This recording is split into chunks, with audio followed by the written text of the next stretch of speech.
crime fight here with Ekow Essuman. Essuman, sorry. I said it right the first time. That's right. Wrong this time. It's alright, man. How did I get it wrong the second time? Anyway, we had a big knockout chaos, Joshua versus Ngannou. Hopefully we're gonna get Ekow on the card. We're gonna try and get him on one of these cards. Yeah, man. One of these, get some of that Saudi money, man. Because everyone works too hard. How you doing, George? Yeah. Just gonna call me, Yeah. on camera, we'll have a chat. Yeah, definitely. Yeah, man. Ooh, like the sound of that.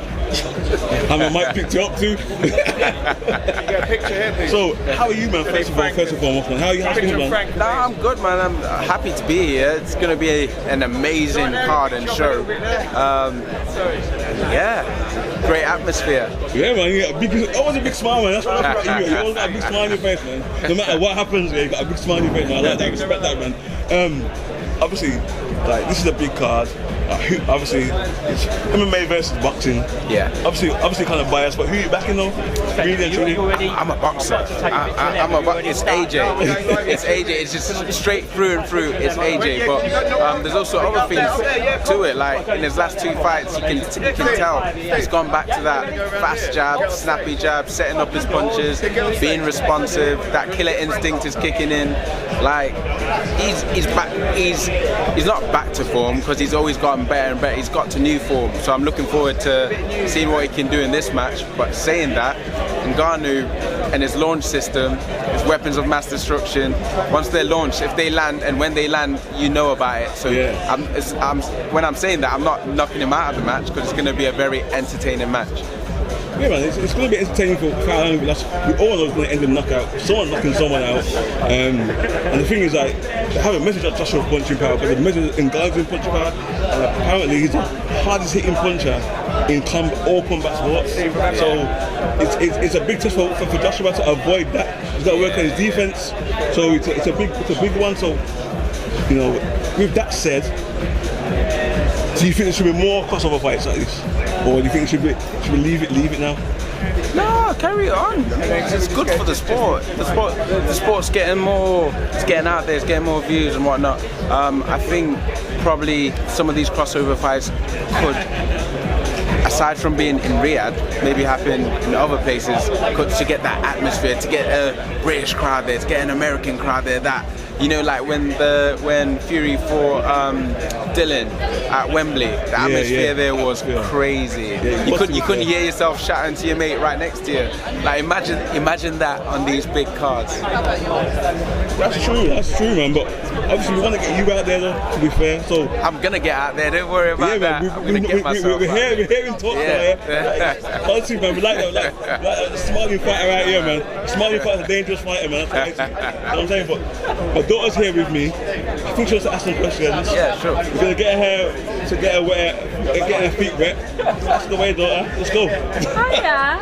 I just want to ask you. I already asked the question that I wanted to ask. We'll ask other things. What actually got you into boxing? Was there something else you wanted to do beforehand, or was this the main thing you wanted to do? You know what? I used to play basketball beforehand, and then you know what it was? I went to the best team in Nottingham at the time, and I had trials for them, and they told me, look, bearing in mind I was playing to England level, this team told me, look, you're not ambidextrous enough, you're not as fit as we want you to be, maybe come back and try next time. And one of my mates that was in the army who did boxing told me, look, if you want to get fitter, try boxing out because it'll get you fit. Next time you go for that trial, you'll smash it. I started boxing, and here I am. Yeah, no, you just told them, fuck them basically. Yeah. They thought you was up there, now look at you now, you're doing all these things. And they basically just have to fuck themselves now, can't you? I know my worth, I know my value, I'm keeping it, innit? Yeah. But do you have any advice for any young children, like any young kids that watch you or look up to you, any advice for them to get out there? Just like I say to all of them, like sometimes you have to have that mindset and determination where you know your value, so you got to keep it. You're going down the tunnel, there might not be a light at the end of the tunnel, but you know what you want, you know it's at the end of the tunnel, so you get there. And also my last question is, was there ever a moment in boxing that really had you on the low point? So I know a lot of people don't talk about this, like black mental health for men. Was there a moment in your career that really had you down deep in the bar? Boy, there's been loads, because boxing is one of those sports that one of the things that my coach told me when I started boxing is you're really gonna learn about yourself. Yeah. What that meant was you're gonna learn what it feels like to be you in the downs and the ups and when it comes to things falling through and the frustrations of everything, and just learn how to deal with things. You become a better person. Like, people think you get into boxing, you're just gonna be violent, but it calms you down. You learn a lot about life, and if you're like me, you end up being happier for it. Yeah, well, thank you for your time. Thanks for having me. Yeah, point fighter. My daughter, Amina, she's going to be an actress one day. She's an actress now. She's a girl, woman. Going adult in it, so she's 20 years old. Very good questions, love. Very good.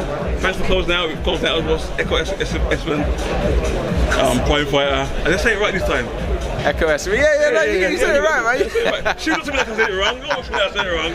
Alright, thanks for your time, man. Appreciate it, bro. Yeah, thanks for having me, man.